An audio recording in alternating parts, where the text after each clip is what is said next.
Bwana Yesu asifiwe. Bwana Yesu asifiwe. Bwana Yesu asifiwe. Ninakukaribisha katika kipindi kingine kizuri cha leo, kipindi chako pendwa katika kipindi cha Tunu za Maisha. Tunu za Maisha ni mahali ambapo Mungu Roho Mtakatifu ameamua kukupa zawadi zitakazoweza kukusaidia kubadilisha mfumo wa kuwaza kwako na maisha yako yabadilike na ukatenda yaliyo sawasawa. Anayekuletea kipindi hiki cha wakati huu ni mimi, mtumishi wako na rafiki yako na ndugu yako Daniel Anthony Kitua, nikikuletea mbashara kutoka Dodoma. Bwana Yesu asifiwe sana. Haleluya. Leo tunataka tujifundishe madhara ya uzinzi. Madhara ya uzinzi. Bwana Yesu asifiwe sana. Hebu tusome pamoja Mithali sura ya 6 mstari wa 32. Inasema, mtu azinie na mwanamke hana akili kabisa, amefanya jambo litakalomwangamiza nafsi yake. Haleluya. Nitarudia tena. Mithali 6:32 inasema, mtu azinie na mwanamke hana akili kabisa, amefanya jambo litakaloangamiza nafsi yake. Maneno haya yana maana gani? Maneno haya ina maana kwamba mtu anayezini anafanya kitendo cha kipumbavu na cha kujiharibu mwenyewe, na huku akipuuza matokeo mabaya yanayotokana na kitendo chake cha uzinzi. Bwana Yesu asifiwe sana. Lakini swali la kwanza, Biblia inasema hana akili kabisa. Kwa nini huyu mtu anayezini na mwanamke hana akili? Ni kwa sababu mtu anayezini, maana yake amepuuza matokeo mabaya ya kitendo chake cha kuzini. Kama ameoa, maana yake anakuwa amehatarisha ndoa yake. Kama ana familia, anakuwa amehatarisha familia yake. Lakini pia kiafya, uzinzi unaharibu afya za watu. Lakini pia uzinzi unasababisha mtu apate athari za kisaikolojia. Tunapoangalia tafiti za kisaikolojia zinaonyesha kuwa watu wanaojihusisha na uzinzi wa mara kwa mara nyingi wanapata na kuishi katika maisha yenye mfadhaiko mkubwa. Wanapita katika kipindi cha kuwa na mfadhaiko mkubwa. Wanakuwa ni watu wenye wasiwasi. Wanakuwa ni watu wanaojisikia hatia muda wote. Hii ni kwa sababu wanajua kuwa wamevunja uaminifu na wamesababisha maumivu kwa wengine. Mtu yoyote anayezini hawezi kuwa salama, anakuwa ni mtu wa kujishtukia. Ndio maana Biblia inasema azinie na mwanamke hana akili kabisa.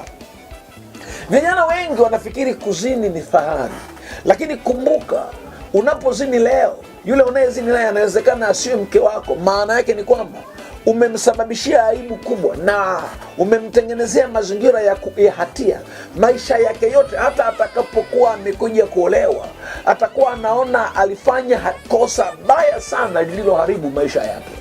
Na ndio maana tunawapa maonyo vijana katika kipindi chako pendwa cha Tunu za Maisha. Tunataka uwe makini sana. Usifikiri kuna ujanja wowote katika kuzini, bali katika kila kuzini kuna uharibifu zaidi kulikoni faida. Bwana Yesu asifiwe sana. Haleluya.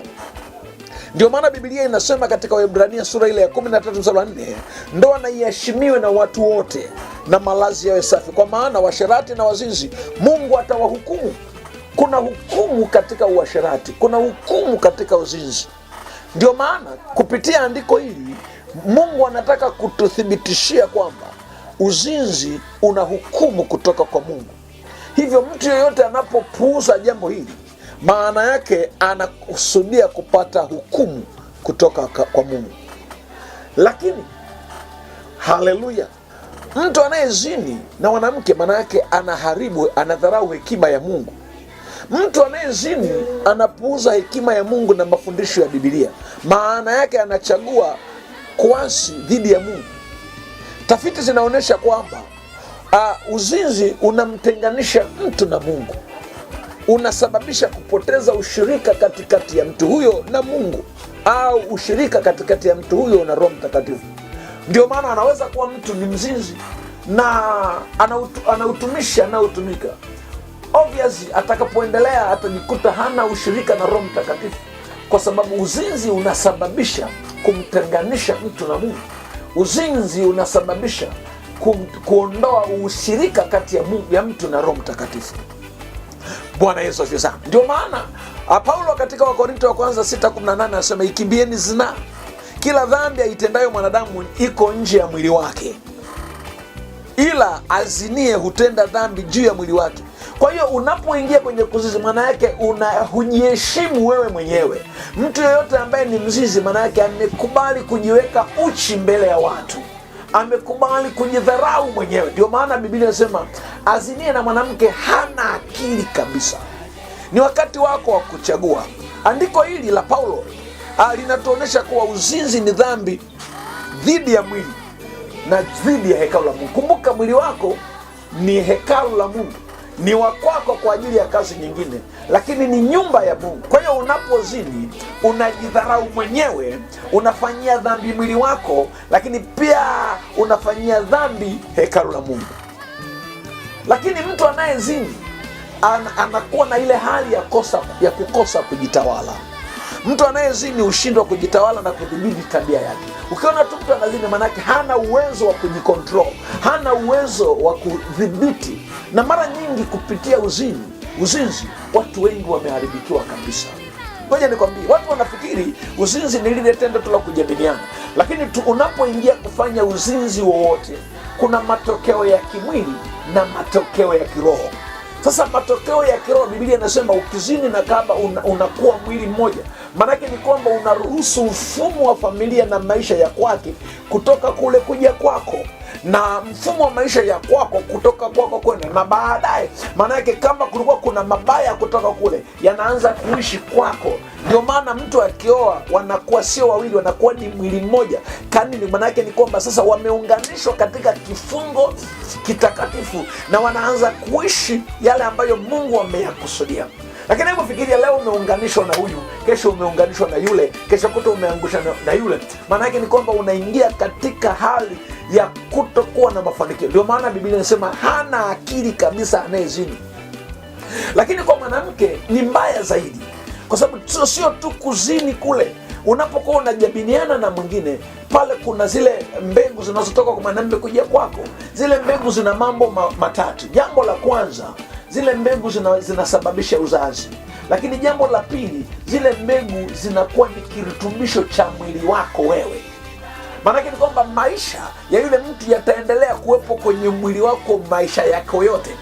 Na ndio maana ni muhimu sana kuwa makini na kujitoa kwa kila mtu tu ukakubali kushiriki naye.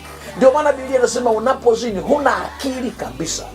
Na kwa kijana anashindwa kufahamu ya kwamba unapozini manake unabadilishana mambo ya rohoni. Manake unachukua ile miungu ya upande ule, inakuwa na uhalali ndani yako, na huwezi kuikemea kwa sababu umefanya tendo hilo pasipo ridhaa ya kimungu.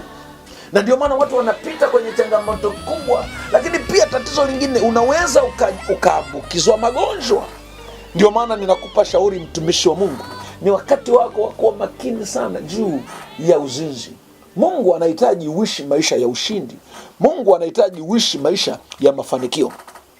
Mithali 6:7 inasema, inatueleza ukweli wa kiroho na kisayansi kwamba uzinzi ni kitendo cha kipumbavu. Uzinzi ni kitendo cha kipumbavu. Iwe unakifanya wewe mtu mzima, anakifanya kijana, anakifanya mtoto, ni kitendo cha kipumbavu ambacho mwenye akili timamu hastahili na hapaswi kukifanya. Bwana Yesu asifiwe. Ni kitendo cha kutaka na kukusudia kujiharibu mwenyewe. Wapo watu wengi wamekwisha jiharibu wenyewe. Bwana Yesu asifiwe sana. Kwa leo ninataka niishie hapa. Kesho nitakuja kukuambia kitu kingine, tabia na hali ya mtu ambaye hana akili. Basi Mungu akubariki sana. Washirikishe wengine habari ya tunu za maisha. Kipindi kizuri cha tunu za maisha. Tutajifundisha mambo mbalimbali humo ya kiroho na ya kimwili. Tutaomba na kuombeana. Tutajifundisha namna gani ya kufanikiwa pia katika kiroho na kimwili. Mungu akubariki sana. Nataka niombe na wewe. Baba, katika jina la Yesu Kristo, najua mtu huyo ameshindwa na hiyo roho ya uzinzi. Kwa mamlaka ulionipa, ninaiapisha na kuikemea nyamaze na kutoweka. Na kwa jina la Yesu, mpe akili sahihi ili ajue ya kwamba uzinzi ni tendo la mtu mpumbavu, na abadilishe mtazamo wake katika jina la Yesu. Amen.